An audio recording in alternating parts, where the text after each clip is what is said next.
Hello, this is Matt on the Moon Lambeau channel. The SEC has abused their power. And to me, it just feels like insult to injury the way that they've gone after Ripple specifically. After citing a number of things, not the least of which in 2017 they made it very clear that they were going to go after initial coin offerings and then looking how they treated Ethereum. And so I'm going to share a number of facts and kind of getting down into a little bit of the timeline having to do with, let's just say, the creation of Ethereum and just how the SEC, the way that they treated Ripple and XRP versus Ethereum and Vitalik, it's disgusting, and it shows to me a clear abuse of power. I don't know what the incentives are for sure. I know we've done a little bit of speculating here. The whole XRP community has about what did former SEC Chair Jay Clayton benefit? How did he benefit from these declarations of Bitcoin and Ethereum specifically? Same for former SEC Director William Hinman. And when you see how they've behaved versus what they said to look out for, it's just insult to injury, and it's gross. So I just want to run through a little bit of this, but I do want to be clear at the outset. I don't have a legal or financial background of any kind. I am not offering legal or financial advice, and you should not buy or sell anything because of anything I say or write. And so here is a tweet from XRP The Standard Productions.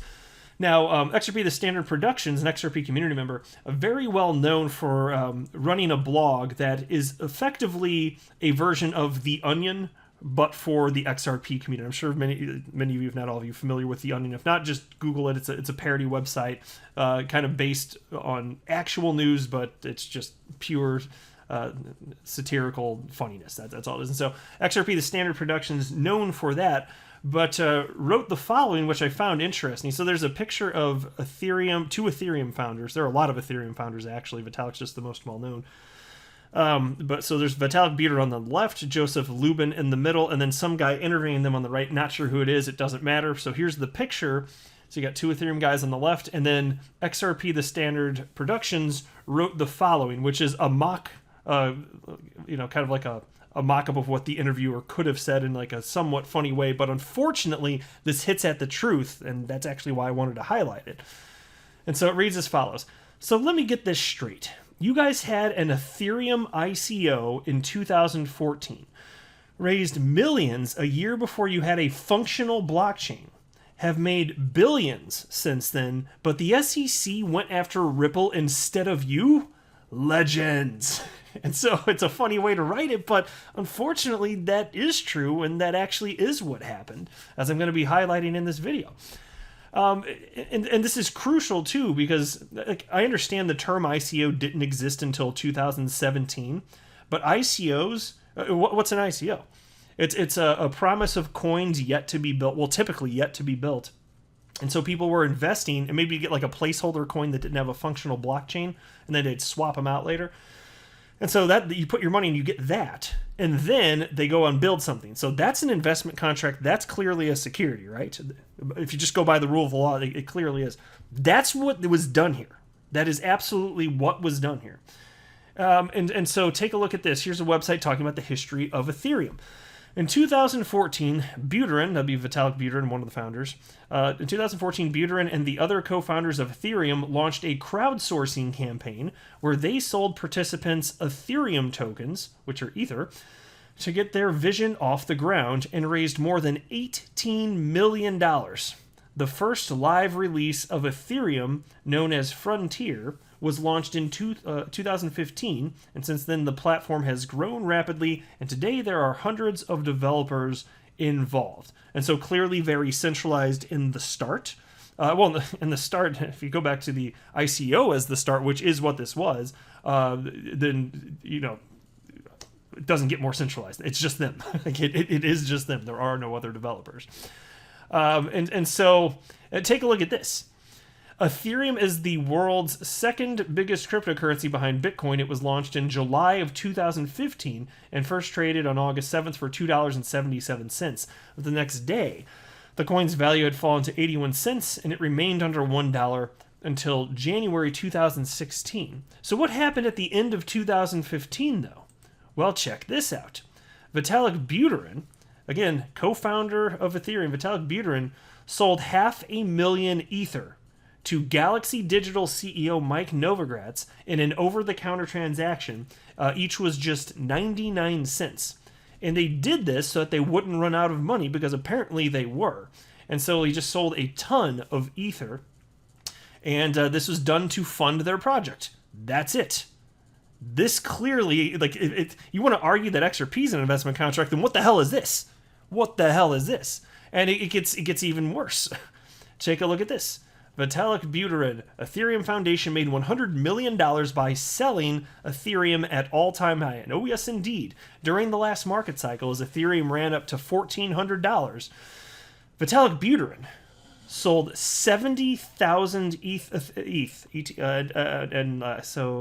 it peaked in late 2017, yeah. Sold 70,000 ETH and just made an absolute fortune right there. And he was bragging about it publicly. And it's just amazing to me, because Ripple being transparent about their holdings and what they're selling, awesome. I support that. Then you have the Ethereum Foundation. We didn't find out about this until way after the fact, and we still don't know their holdings. They're not transparent at all. That's astonishing to me. So this gets a pass right here. All of this gets a pass. And so then you take a look at this. SEC official declares Ether is not a security. And this gets down to what William Hinman of the U.S. Securities and Exchange Commission previously stated. And he was a director with the SEC. And so he worked at a law firm which had interests in in Ethereum specifically. Then he quit working there, went to work for the SEC, put policy in place stating that Ethereum's in the clear. It gets 2 thumbs up, clearly not a security. Then he stops working for the SEC. And by the way, he got paid $15 million while he was working at the SEC. Not from the SEC, he got paid $15 million from his former employer, which had an interest in Ethereum, and he said positive stuff about Ethereum. Then he's no longer working at the SEC. He goes back to his former employer. What the hell is this? What kind of incestuous relationship is this? This is disgusting. This should not be happening. And so here's part of a quote when he was publicly stating that Ethereum, not a security. Check this out. He said publicly, "Based on my understanding of the present state of Ether, the Ethereum network, its decentralized structure, we believe current offers and sales of Ether are not securities transactions." Well, hallelujah, praise to Jesus. You know what? I actually agree with that. Current transactions are not. But the ones in the past, the way that you're going after Ripple, they absolutely are. They were. They meet your definition of ICO. You went after companies that did exactly the same as Ethereum, but they get a pass for some reason. What is that? This is why I'm saying, I don't know all of the reasons, but this is a clear abuse of power right here. Because decentralization does matter. So why can't you just say, yeah, Ethereum in its state today, not a security, but hey, Ethereum, Vitalik, Ethereum Foundation, all you guys, you did sell it as an investment contract in the past. You're going to have to pay us for that. Why do they get a pass even on the past transactions? Because with Ripple, they're claiming that XRP today is a security, and they're claiming that XRP was a security back in the day when it was initially sold by Ripple. And it gets even more insulting when you factor in that XRP existed before Ripple, the company, existed. So the blockchain was out there. The XRP existed as of June 2nd, 2012. That's the birthday of XRP. Ripple didn't exist until several months later. And so there was no funding to create between anybody to put together this XRP blockchain. It was just created. That's very different than the Ethereum Foundation and Vitalik that got money so that they could afford to have a team put together Ethereum. That's very different. One is worse than the other. Why does Ethereum get a pass? Disgusting, right? And so, a number of these facts I've cited in the channel, but I wanted to kind of go through this sequentially just to get a real feel for how horrendous and ridiculous and disgusting all of this is. And so that's why, you look back and then the SEC's claiming that Ripple should have known what they were doing was wrong. And then just think about that, because that's their claim. Think about everything I just said over the last 9 to 10 minutes I've been recording this video. Ripple should have known. Oh, I'm sorry, excuse me? What in the ever-loving hell are you talking about? Ethereum's in the clear. Why wouldn't XRP be in the clear? Oh my God. I'm sorry, I'm going to start going in circles, so I guess if I don't if I don't wrap it up here. But it's just disgusting because it was made clear in 2017 specifically, like, the SEC, what were they targeting? ICOs, which is why I got this headline actually, for this from CoinDesk. Now more than ever, SEC is scrutinizing unregistered token offerings. News about initial coin offerings, ICOs, is back with a vengeance, only this time it's not about how much money there is to be raised, but how much money there is to be paid back.